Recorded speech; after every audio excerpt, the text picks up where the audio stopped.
નમસ્કાર, આપ જોઈ રહ્યા છો નેશન પ્લસ ન્યૂઝ. હું છું આપની સાથે હિલ પંડ્યા. રાજ્યના ખેડૂતોના અધિકારો અને વિવિધ પડતર માંગણીઓને લઈને આજે ગુજરાત પ્રદેશ કોંગ્રેસ દ્વારા એક પ્રચંડ શક્તિ પ્રદર્શન યોજવામાં આવ્યું છે. અમદાવાદની શાંતિપુરા ચોકડીથી છેક ગાંધીનગર સુધી અંદાજે 1111 જેટલા ટ્રેક્ટરોના મસમોટા કાફલા સાથે કોંગ્રેસની કિસાન અધિકાર યાત્રા નીકળી હતી. ગુજરાત કોંગ્રેસે ખેડૂતોના સંવેદનશીલ મુદ્દાઓને લઈને સરકાર સામે સીધો મોરચો ખોલી દીધો છે. આજે વહેલી સવારથી જ રાજ્યના જુદા જુદા જિલ્લાઓમાંથી ટ્રેક્ટર લઈને આવેલા ખેડૂતો અમદાવાદના શાંતિપુરા ચોકડી ખાતે ભેગા થયા હતા. શાંતિપુરા ચોકડીથી શરૂ થયેલી આ કિસાન અધિકાર યાત્રામાં હજારોની સંખ્યામાં ખેડૂતો પોતાના ટ્રેક્ટરો સાથે રસ્તા પર ઉતરી આવતા અમદાવાદના એસપી રિંગ રોડ પર ટ્રેક્ટરોની લાંબી કતારો જોવા મળી હતી. આ ભવ્ય રેલીનું સમગ્ર સંકલન કોંગ્રેસ સેવા દળના રાષ્ટ્રીય અધ્યક્ષ લાલજી દેસાઈ, કિસાન નેતા પાલ આંબલિયા, જયેશ પટેલ, મહેશ રાજકોટિયા અને પ્રદેશ કોંગ્રેસના કાર્યકારી પ્રમુખ જિગ્નેશ મેવાણી સંભાળી રહ્યા છે. કોંગ્રેસના નેતાઓનું કહેવું છે કે સરકાર સમક્ષ મુખ્ય 5 માંગણીઓ રજૂ કરવામાં આવશે, જેમાં જમીન સંપાદન, વળતર, ખેડૂતો દેવા મુક્તિ અને સિંચાઈના પાણી જેવા પાયાના પ્રશ્નો સામેલ છે.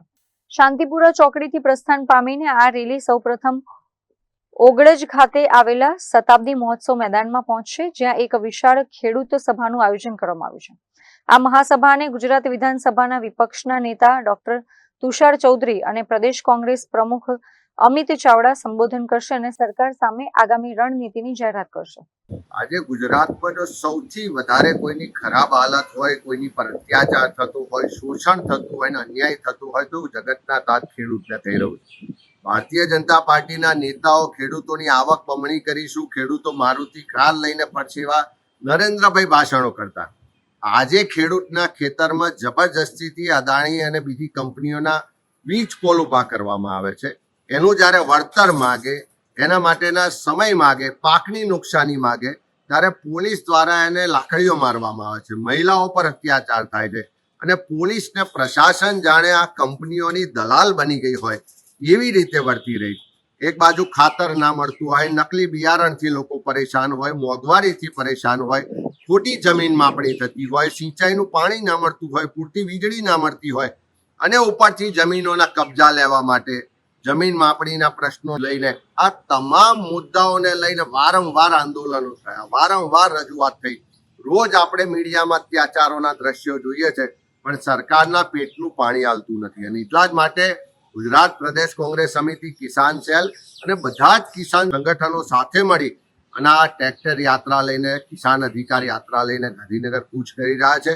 કોંગ્રેસ પક્ષ ખેડૂતોના પ્રશ્નો માટે હંમેશા લડાઈ લડ્યું છે, આવનારા દિવસોમાં પણ લડીશું ને સરકાર જ્યાં સુધી આ ખેડૂતોને ન્યાય નહીં આપે ત્યાં સુધી અમારી આ લડત ચાલુ રહેશે.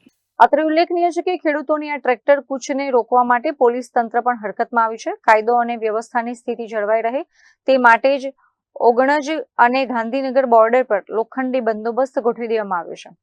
ટ્રેક્ટરોને ગાંધીનગરમાં પ્રવેશવાની મંજૂરી ન હોવાના કારણે જો પોલીસ ખેડૂતોને અટકાવશે તો કોંગ્રેસ અને પોલીસ વચ્ચે મોટા રાજકીય ઘર્ષણના દ્રશ્યો સર્જાય તેવી પૂરેપૂરી સંભાવનાઓ સેવાઈ રહી છે.